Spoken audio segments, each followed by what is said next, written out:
चमार पासी के बल पर लड़ना चाहते हैं और चमार पासी ऑलरेडी जो है बहुजन समाज पार्टी से उम्मीदवार खड़ा कर दिया है, वो भी लड़ रहा है जो है।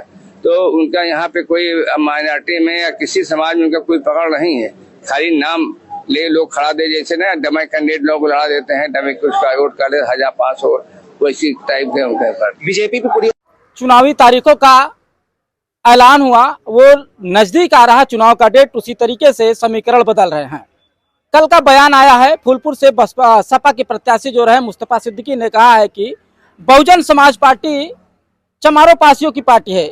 इसी बीच हम आज बसपा प्रत्याशी जितेंद्र सिंह के साथ पहुंचे हैं, उनके पास पहुंचे, उनसे बातचीत करेंगे इस मामले पर, उनका क्या कहेंगे। जिस तरह से सर मुस्तफा सिद्दीकी ने कहा कि बहुजन समाज पार्टी चमारों पासी की पार्टी है। जैसा कि आप जानते हैं, मुस्तफा सिद्दीकी साहब 3-4 बार विधानसभा में प्रतिनिधित्व कर चुके हैं अपने क्षेत्र का, अलग अलग क्षेत्र से, अलग अलग पार्टियों से। ये अवसरवादी लोग हैं। ज़मीनी स्तर की जो सच्चाई है, ज़मीनी स्तर की जो समस्याएं हैं, उनसे इनका कभी रूबरू नहीं हुआ है और बहुत ही वरिष्ठ हैं। उनके बारे में हम क्या टिप्पणी करें, हम तो उनके सामने एक बच्चे के समान हैं।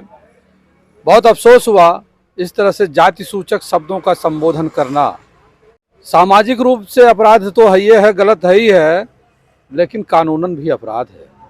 उन्हें इस तरह की भाषा का प्रयोग नहीं करना चाहिए, मर्यादित भाषा का प्रयोग करना चाहिए। अगर वो नए नवेले होते, एक बार उनकी जुबान फिसल जाती तो बात समझ में आती। जिसके बारे में हम बोल रहे हैं सर, उसी पार्टी से 3-3 बार विधायक रहे हैं। हमने अभी कहा आपको कि ये सब अवसरवादी लोग हैं। इनको क्षेत्र की समस्या से, जनता की समस्या से कोई लेना देना नहीं है। ये अपने कुर्सी के लिए कुछ भी करेंगे और उसी दिशा में इन्होंने ये वक्तव्य दिया। बहुत ही शर्मनाक है, निंदनीय है।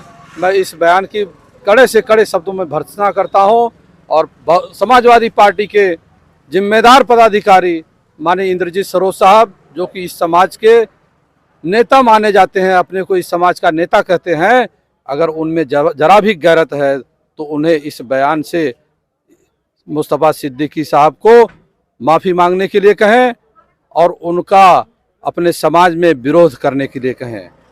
इस मामले पर जितेंद्र सिंह जी का कहना है कि मुस्तफा सिद्दीकी को माफ़ी मांगना चाहिए। और एक बात यह है कि इस चुनाव में जो भी प्रत्याशी बन के आए हैं वो बहुजन समाज पार्टी के ही सारे प्रत्याशी हों, चाहे वो बीजेपी के दीपक पटेल हों, चाहे वो सपा के मुस्तफा सिद्दीकी हों, चाहे आज़ाद समाज पार्टी के अख्तर खान हों, चाहे सर अभी जो है चुनाव लड़ ही रहे हैं बसपा से हैं, ये सभी बसपा के फैक्ट्री से निकल कर आए हैं। सर आज बसपा पे ही जो है अटैक कर रहे हैं, क्या कुछ कहेंगे इस मामले पर? जैसा कि अभी आपने ही बताया कि आज जो समाजवादी पार्टी से उम्मीदवार हैं या भारतीय जनता पार्टी से उम्मीदवार हैं, इन सब को बहन कुमारी मायावती जी ने अवसर दिया, राजनीति में लाया, इनके कद को बढ़ाया। जब ये उस पार्टी के प्रति वफादार नहीं रहे तो क्षेत्र की जनता के प्रति क्या वफादार रहेंगे? आप समझ सकते हैं इस बात को। क्या आप भी पार्टी पे बने रहेंगे, आप उनके तरह बदल जाएंगे? हम क्षत्रिय समाज से आते हैं। बहन जी ने हमसे कहा जाओ फूलपुर लड़ो, विजयी होकर के आना, लेकिन उन्होंने हमसे एक सवाल पूछा, कहा कहीं ऐसा तो नहीं होगा योगी जी के दबाव में बैठ तो नहीं जाओगे? हमने कहा बहन जी, मैं जिस समाज से आता हूँ वो समाज सर कटाना जानता है, सर झुकाना नहीं जानता। कितनी भी विषम परिस्थिति होगी आपका सर झुकने नहीं दूंगा और फूलपुर में आपका सम्मान बढ़ाऊंगा, पार्टी को जिता करके ही वापस आऊंगा। देखिए जिस तरह से जितेंद्र जी ने कहा कि इंद्रजीत सरोज जी को सोचना चाहिए कि वो भी एक पासी समाज के हैं, पासी समाज के नेता माने जाते हैं और मुस्तफा सिद्दीकी ने भरे समाज में चमार पासी का शब्द का उल्लंघन किया है। और भी कुछ प्रतिक्रिया है, क्या कहेंगे सर जिस तरह से चुनावी सरगर्मियां तेज हो रही हैं? अभी जितने भी प्रत्याशी हैं, आपके चैनल के माध्यम से, आप एक जिम्मेदार चैनल चलाते हैं, आपके चैनल के माध्यम से मैं उन लोगों को ये अपील करता हूं कि आप लोग राजनीति में बहुत वरिष्ठ हैं। ये कह लीजिए कि राजा के घर में जन्मे हुए लोग हैं आप लोग, आपकी राजनीतिक पृष्ठभूमि रही है। हमारे क्षेत्र की जो जनता है समय समय पर आप लोगों को स्नेह दिया, अवसर दिया, अब आप उन्हें गुमराह करने का कार्य मत करिए। आपके चैनल के माध्यम से मैं उन्हें इनवाइट करता हूं, निमंत्रण देता हूं कि आइए एक मंच पे बैठते हैं। आप न हिंदू की बात करिए, न मुसलमान की बात करिए, आप इंसान की बात करिए। एक ही धर्म है, इंसानियत।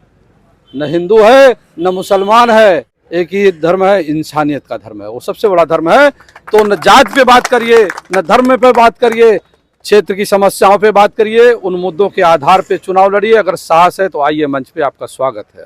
अभी अभी जो है बसपा प्रत्याशी जितेंद्र सिंह ने एक बड़ा ऐलान किया है कि धर्म और राजनीति को छोड़कर सभी लोग आइए एक मंच पर बैठते हैं, हिंदू मुस्लिम को छोड़कर आइए इंसान बनते हैं।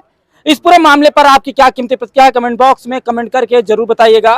वीडियो अच्छा लगा तो दबा के शेयर करिएगा, चैनल को सब्सक्राइब करना मत भूलिएगा। धन्यवाद।